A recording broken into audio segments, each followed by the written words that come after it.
Ask yourself, what could be more devastating than losing the roof over your head? Perhaps it is when that loss comes without warning, without cause, enacted before the terrified eyes of those you hold dearest. But what if it were even more horrifying? What if the person carrying out that cruel order harbored an invisible hatred, simply because of the color of your skin? Could an ordinary black family, living quietly in a peaceful suburb, possibly conceal a secret vast enough to make an entire power structure tremble? The story you are about to hear, beginning on one fateful morning, will pull back the curtain on the truth hidden beneath that veneer of tranquility. It was a late autumn morning. The early mist still clung stubbornly to the meticulously manicured lawns of the Riverwood residential community. The clock had just struck 6:30. The pale golden sunlight had barely begun to filter through the gaps in the leaves, casting long, shifting shadows across the street. But that fragile peace was violently shattered by a raw, brutal sound. A furious pounding on the front door, as if whoever was on the other side meant to break the white painted would clean off its hinges. Inside the house at number 142, David bolted upright in bed, his heart hammering against his ribs like a trapped bird. His wife, Lena, sat up beside him, her eyes wide with immediate alarm. From the next room, the muffled sound of stifled sobs reached them, their two children, 7-year-old Maya and 5-year-old Noah. The violent knocking had jolted them awake. David, a black man with a powerfully built frame who nonetheless usually exuded a quiet, steady calm, threw on a robe quickly. Lena, with her neatly braided hair and intelligent eyes, hurried down the stairs right behind him. The pounding continued, relentless, demanding. Swinging the door open, they were confronted by a man in a dark blue police uniform. The badge on his chest clearly bore the name, Officer Chad Wilson. He was a white man with a bulky, authoritative build. His face was cleanly shaven, but his eyes held a visible, simmering resentment, tinged with poorly concealed contempt. "You people need to get out of this house right now," Wilson declared, his voice a low growl devoid of any politeness or courtesy. "There's an eviction order from the court." Lena stepped forward instinctively, her hand tightening around David's arm. Her voice trembled slightly, a mix of fear and utter disbelief. "We haven't received any paperwork at all, officer. There was no notice." Wilson sneered, a cold, unpleasant twist of his lips. He glanced at Lena from head to toe, a look of disdain in his eyes. "Maybe that's because you people can't read?" The words landed like a physical blow, sharp and cutting. Lena froze, her face paling slightly. David remained outwardly still, but his free hand clenched into a tight fist by his side.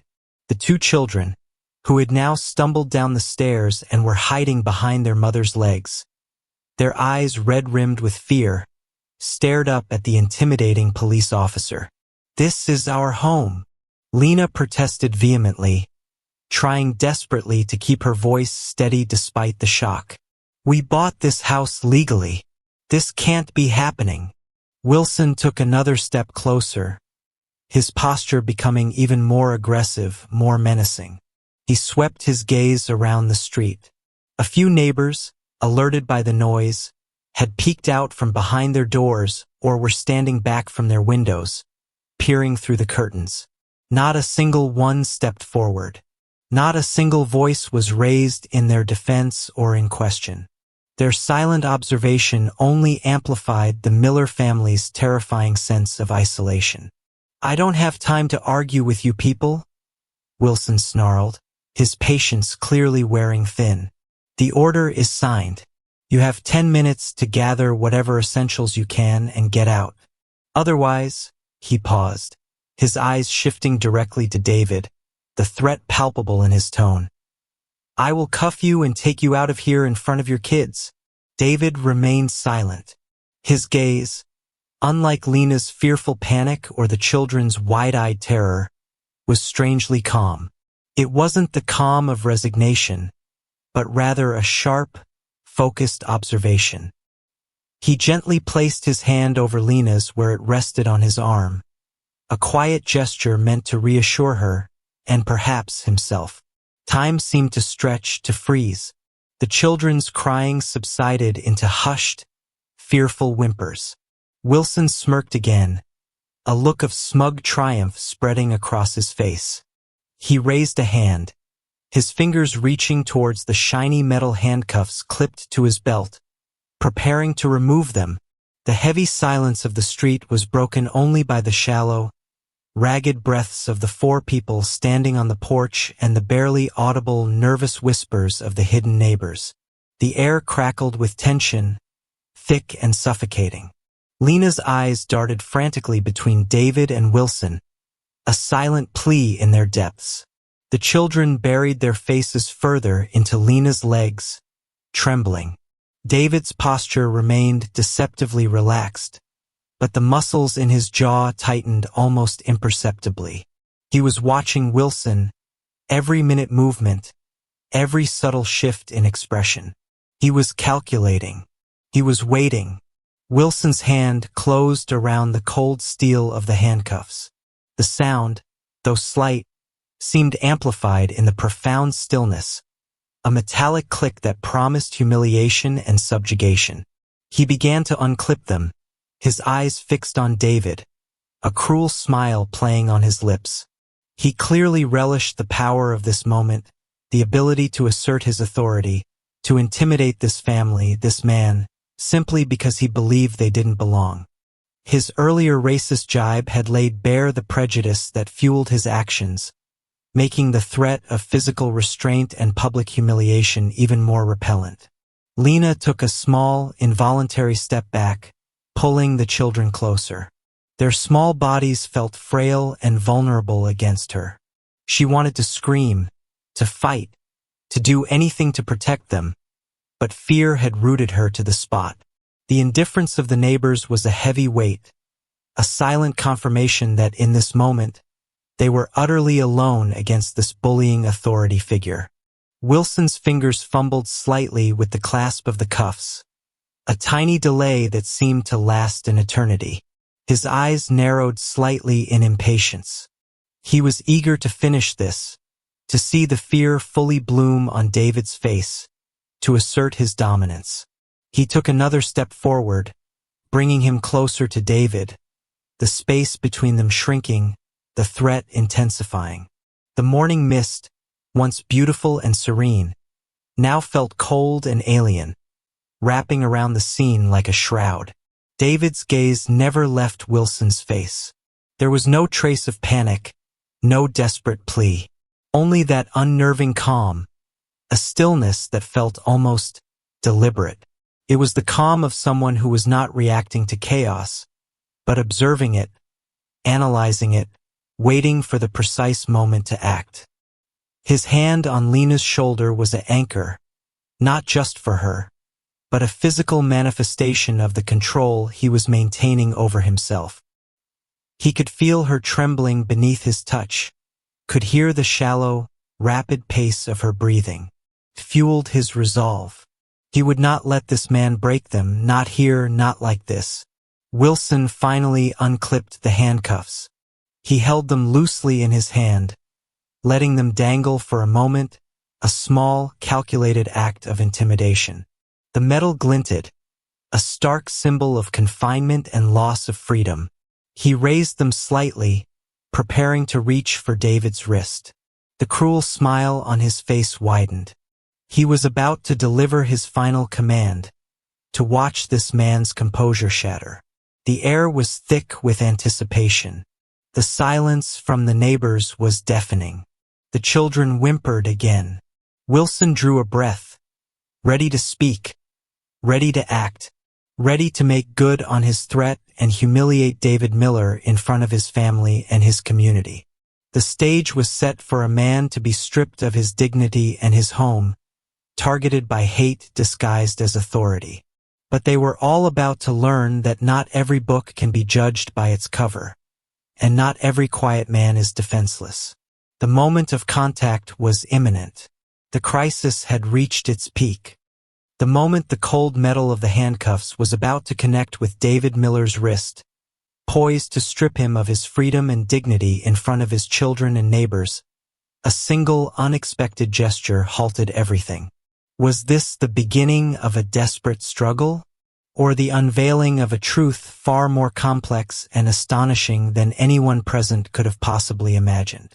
Just as Officer Chad Wilson's thick fingers curled around the clasp of the handcuffs, ready to snap them shut, David Miller, the man presumed moments away from being led away in disgrace, made a subtle, decisive move that defied all expectations.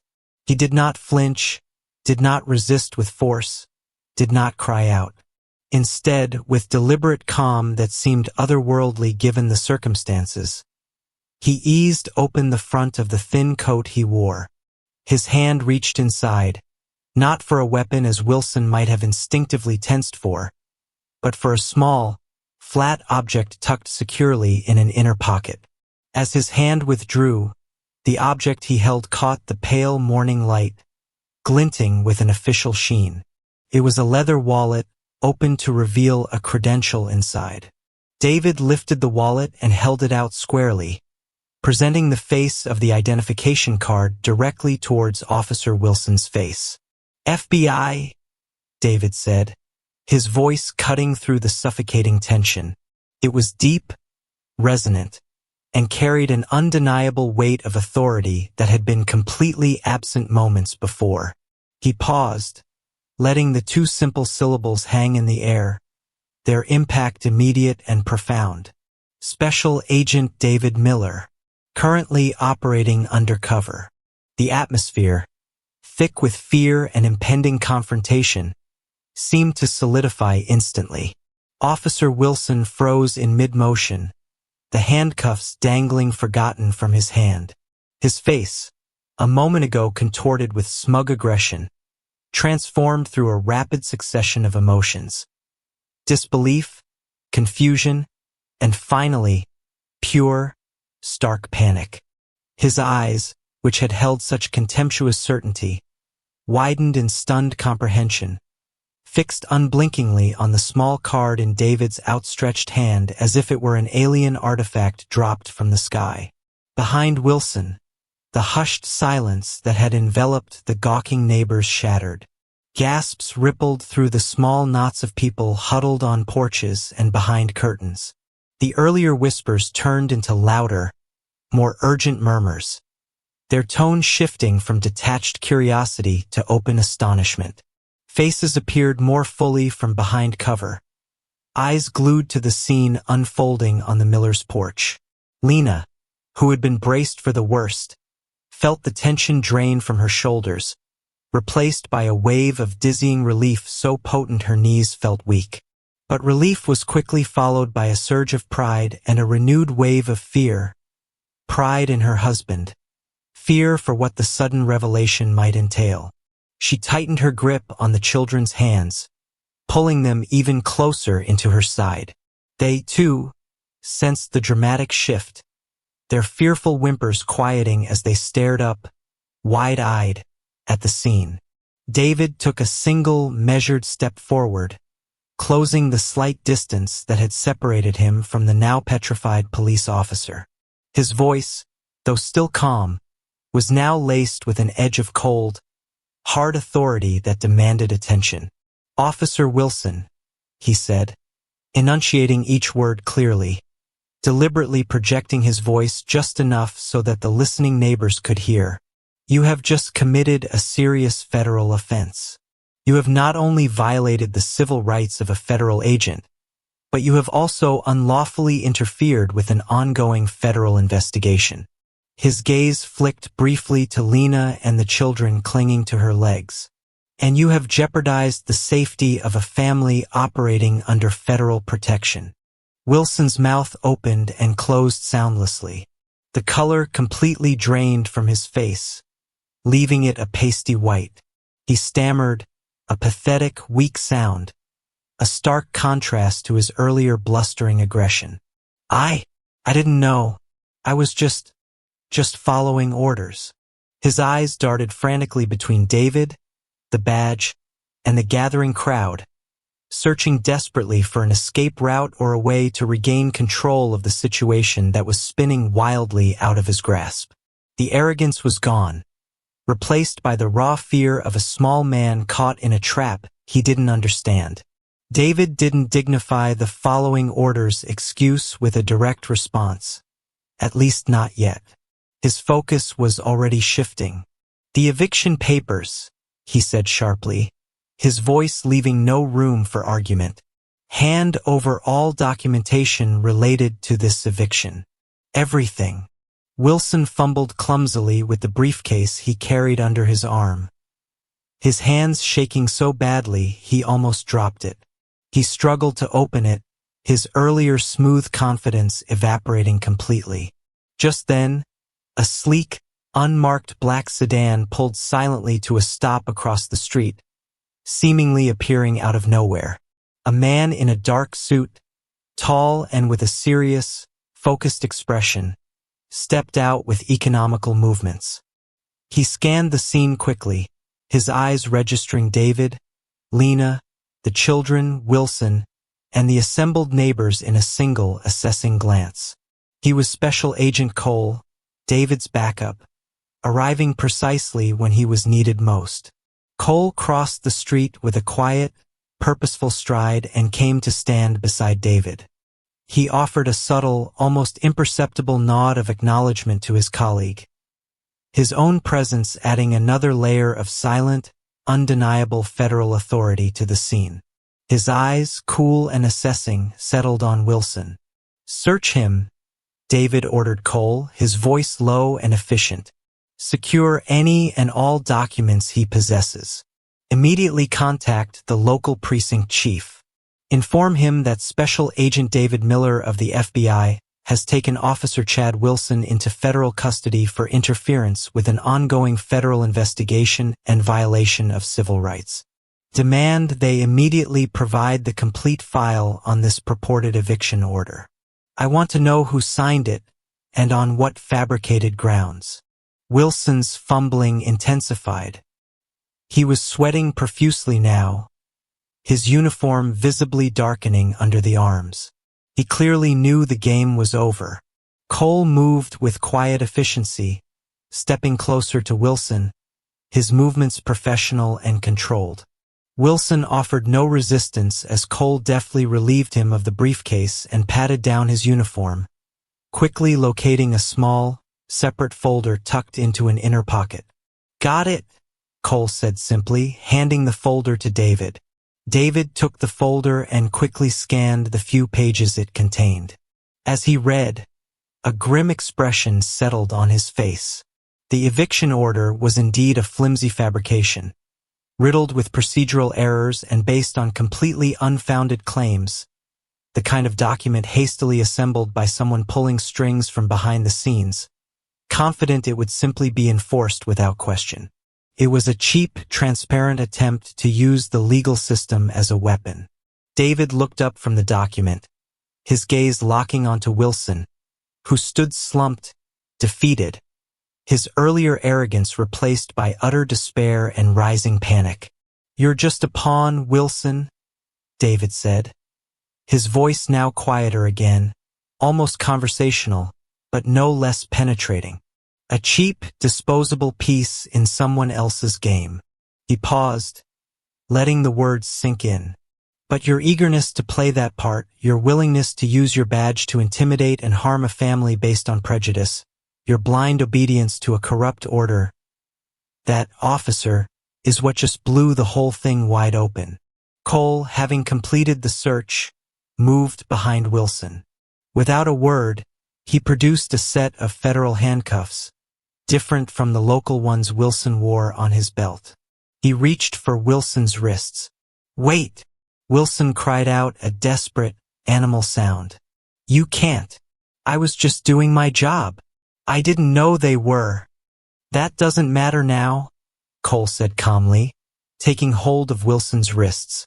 The metal cuffs clicked shut, a final, definitive sound that echoed the ending of Officer Wilson's small reign of terror.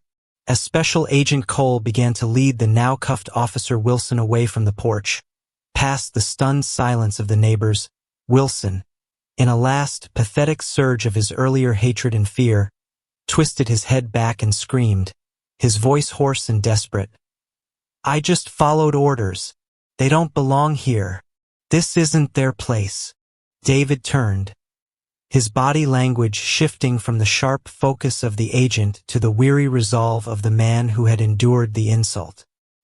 He looked directly at the retreating figure of the disgraced officer, at the neighbors who were still frozen in place, and spoke, his voice clear and strong, carrying his message not just to Wilson, but to everyone who had witnessed the morning's events, and to the silent prejudices that lingered in the community. "It is hate that doesn't belong in this country, officer."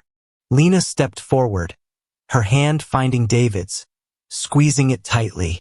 Tears, a mix of terror that had passed and overwhelming relief and pride, streamed down her face. The children, still clinging to her, looked from their father, standing tall and authoritative, to the retreating figure of the police officer, confusion slowly replacing the fear in their young eyes.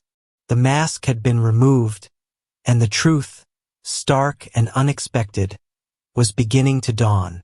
The quiet suburban house was not just a home. It was the epicenter of a hidden battleground. The badge reveal was only the first crack in the facade. Why would an FBI agent risk his family's safety in such a dangerous undercover operation? What secrets did this seemingly ordinary suburban house conceal, and what powerful forces were truly at play in this quiet neighborhood? Storytelling asterisk with Officer Wilson secured in the back of the unmarked car by Agent Cole, who stayed on the phone with the local precinct. David turned his attention back to Lena and the children. He knelt down, pulling Maya and Noah into a tight hug. "It's okay," he murmured, his voice soft now, the steel edge gone. "It's over. You're safe."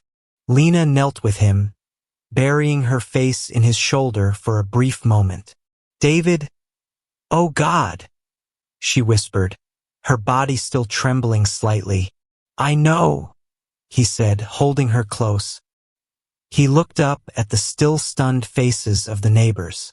A few brave souls had started to venture closer, their expressions a mixture of apology, shame, and raw curiosity.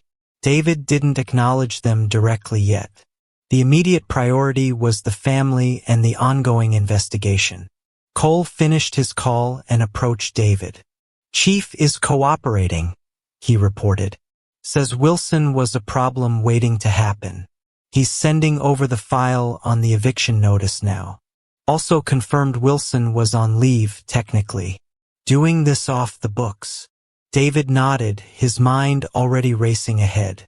"Off the books means someone paid him directly, and we have a very good idea who that someone is." His gaze flicked across the street to the large, imposing house sitting on a sprawling, perfectly manicured property. Robert Sterling's house. He stood up, helping Lena and the children to their feet. "Lena, take the kids inside," he said gently. "Stay by the phone. Don't open the door for anyone unless you recognize Cole or other agents we know are coming." Lena nodded, her protective instincts kicking back in. She guided the still shaky children back towards the front door.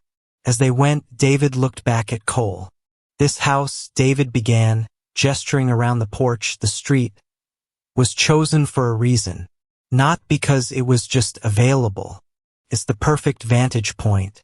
Robert Sterling runs his human trafficking operation right out of that mansion across the street. Uses legitimate businesses as fronts. Moves people in and out under everyone's noses. We've been building a case against him for months." He ran a hand through his hair, a rare sign of weariness. "The intel suggested he was getting suspicious. Someone must have tipped him off that there was federal activity in the area. He's well connected. Wilson was his hired help to apply pressure. Make the new neighbors uncomfortable enough to leave. Or worse. Cole nodded grimly. His attempt backfired spectacularly. His prejudice made him sloppy, and going after a federal agent and his family. That's a line you don't cross. Exactly, David said. He overplayed his hand. Thought he could just use his badge and the color of our skin as weapons to scare us off. He didn't count on the badge we carry being bigger than his. He looked back at the folder Cole had given him. These papers, he said, holding them up, they're garbage legally, but they're concrete evidence that someone powerful directed Wilson. And given where we live and who lives across the street, Sterling's name is all over this, even if it's indirect. He handed the folder back to Cole. Bag this as evidence. It links Wilson directly to the conspiracy. His arrest is just the first domino. David turned to face the neighbors who had cautiously approached the edge of his lawn, their faces a mixture of embarrassment and questions. Their earlier silence felt like a palpable weight in the air. He didn't smile. His expression was serious, reflecting the gravity of the situation they were now all unwillingly part of. To all of you, he said, his voice carrying clearly. My family and I apologize for the disruption. As you've seen, we are federal agents. We have been working undercover to expose a dangerous criminal operation operating in your neighborhood. Sequan Wilson was acting on behalf of the leader of that operation. Your silence this morning, I understand fear, but I hope this incident shows you that sometimes, speaking up, even just making a phone call, can make a difference. Because evil thrives when good people do nothing. He didn't wait for their reactions. His attention was already turning back to the task at hand. The initial shock of the reveal was over. Now came the hard work. The full weight of the federal government was about to descend on Riverwood, triggered by a racist cop's attempt to evict a family he thought was beneath him. The unusual house at 142 Riverwood, and the family within it, had served its purpose. The mask was off. The fight was now in the open. David and Cole exchanged a look. There was a shared understanding. The easy part, the reveal, was done. The complex, dangerous part, dismantling a powerful criminal empire, was just beginning.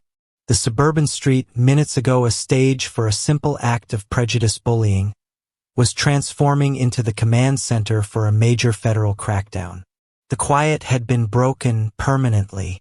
How does the unexpected arrest of a single, prejudiced local police officer, caught trying to bully a seemingly ordinary family, lead to the dismantling of a vast criminal network that had operated undetected in plain sight for years? What hidden rot was exposed when Special Agent David Miller finally showed his badge? The immediate aftermath of Officer Chad Wilson's arrest was a whirlwind of federal activity that shattered the quiet facade of Riverwood. The single unmarked black sedan quickly multiplied, joined by vans and other official-looking vehicles descending on the neighborhood. Uniformed officers, clearly identified as federal agents, began to move with coordinated efficiency. The initial shock and curiosity of the neighbors morphed into a palpable sense of unease and apprehension as they realized the true scale of what was unfolding. The street that had witnessed a moment of petty tyranny was now the focal point of a major federal operation. Special Agent Miller, no longer needing to maintain his cover, coordinated the initial response from his front porch, which had effectively become a temporary command center. Information flowed quickly between him, Agent Cole, and the arriving teams. The flimsy, illegal eviction notice found on Wilson was a key piece of evidence, directly linking him to the perpetrators pulling the strings. Armed with probable cause and swiftly obtained warrants, teams of agents fanned out. The primary target, Robert Sterling's opulent mansion directly across the street, was swarmed. Agents moved with precision, securing the property, preventing anyone from leaving or entering, and beginning a meticulous search. Meanwhile, Other teams executed warrants at various business addresses linked to Sterling across the city, and at the residences of individuals identified as potential associates or beneficiaries of his network. The next few days in Riverwood were unlike anything the residents had ever experienced. The presence of federal agents was constant. Neighbors, who had previously only offered silent stares, now whispered nervously amongst themselves, trying to piece together the rumors. News crews arrived, their vans parked at the end of the street, reporting live on the unfolding investigation and the stunning revelation that the quiet suburban street had been the front line of a major federal probe into human trafficking. The video of Wilson's arrest, coupled with the fact that the evicted family were actually federal agents, ignited a national firestorm, highlighting issues of race, authority, and hidden crime. Inside Sterling's mansion, the evidence quickly mounted. False walls were discovered, revealing hidden rooms that had likely been used to hold trafficking victims. Elaborate financial records detailed complex money laundering operations, funneling millions through legitimate-sounding businesses. Digital evidence, recovered from computers and servers, painted a horrifying picture of the network's reach, detailing names, dates, and transactions related to the buying and selling of human lives. But the investigation didn't stop at the mansion gates. The financial trails and communication logs led the agents down a rabbit hole of corruption that burrowed deep into the city's infrastructure. Payoffs, bribes, and favors were meticulously documented, connecting Sterling not just to street-level enforcers like Wilson, but to individuals in positions of significant power and influence. The investigation widened, expanding from human trafficking into a full-blown probe into organized crime and public corruption. The Faux Thuit Camot Faux, as the original script outline described, became the surgical removal of a cancerous growth that had spread throughout the city's body politic. Robert Sterling, the seemingly untouchable businessman, was the first major figure to fall. He was arrested during a dramatic raid on his downtown office, unable to believe that his carefully constructed empire, shielded by wealth and connections, could crumble so quickly. His arrest triggered a wave of panic among his co-conspirators. The corrupted judge, who had likely been ready to rubber stamp any legal maneuver Sterling needed, including possibly a fraudulent eviction order, was next. Several city council members, whose campaigns had received large, untraceable donations, were implicated and arrested. Even high-ranking officers within the local police department, those who had either actively colluded with Sterling or deliberately ignored red flags, were taken into custody. Officer Chad Wilson, the agent of the initial act of cruelty, was indeed just a minor piece in this vast criminal puzzle.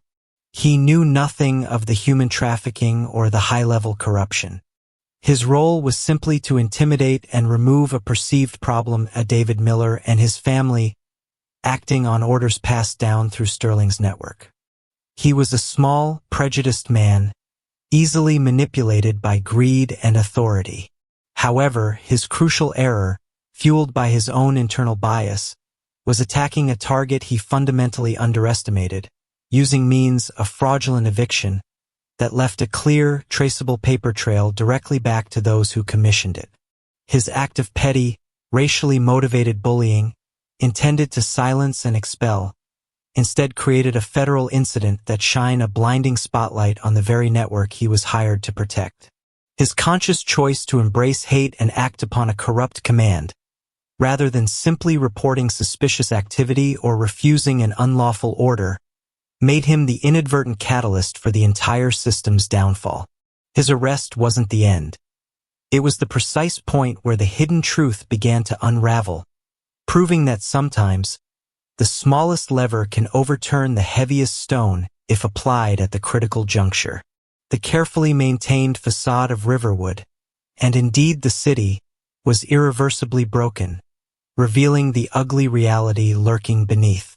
The neighbors, watching the procession of arrests, grappled with the unsettling truth that had been living right beside them, shielded by the very people they might have trusted. 1 year later, the visible scars on Riverwood had begun to fade, replaced by a fragile but growing sense of community and resilience. The steady presence of federal agents was gone, replaced by the familiar rhythm of suburban life, though perhaps with a keener awareness among the residents. The fear that had permeated the air after the revelations had slowly dissipated, replaced by a quiet determination not to let such darkness take root again. The house at 142 Riverwood remained home to the Miller family. They had chosen to stay not just because it was their legal residence, but because it now represented something more than just a place to live. It was a symbol of a battle fought and won. David Miller was still with the FBI, but his days of deep undercover work were mostly behind him. His experience in Riverwood had given him invaluable insights, and he now focused on training the next generation of agents, teaching them about the importance of community trust and the insidious nature of prejudice. Lena, however, had found a new mission, one born directly from their time undercover and the lessons learned. She had transformed a large section of their home's ground floor into a bright, welcoming space. It was now a community learning center, where she ran free tutoring and enrichment classes for children in the neighborhood, particularly focusing on outreach to children of color and immigrant families, ensuring they felt seen, supported, and empowered. Her laughter, mingled with the sounds of children learning and playing, filled the house, a joyful counterpoint to the fear that had once resided here. David was sitting in his living room, the same room where they had faced the terror of the eviction notice, giving a final interview to a national news correspondent for a documentary detailing the Riverwood case and the takedown of Sterling's network. The reporter, a seasoned professional, looked across at David, his expression one of deep respect and curiosity. "Special Agent Miller," the reporter began, his voice steady and thoughtful. "After everything you and your family went through here, the deception, the fear, the personal threat, the sheer ugliness of the prejudice you faced that morning, what makes you still believe in justice? What gives you faith that the system, despite its flaws and the corruption you exposed, can truly deliver fairness?" David looked directly into the camera, his gaze calm, thoughtful, reflecting the deep experiences of the past year. He smiled gently, a genuine warm smile that reached his eyes. "Justice isn't something that's given or something that belongs to one group of people over another," he said, his voice even and clear, carrying conviction without being preachy. "It's a fundamental principle that should exist for everyone. But it doesn't just magically appear or maintain itself. It requires vigilance. It requires integrity. And most importantly, it requires people to be brave enough not to be silent when they see injustice happening, in any form." He paused, his gaze sweeping across the room, past Lena, who was watching from the doorway, towards the sounds of the children laughing in the other room. "Officer Wilson's act that morning was despicable, fueled by hate and corruption," David continued. "But our response, the fact that we were here, prepared, and revealed the truth, it wasn't about being louder or more aggressive than him.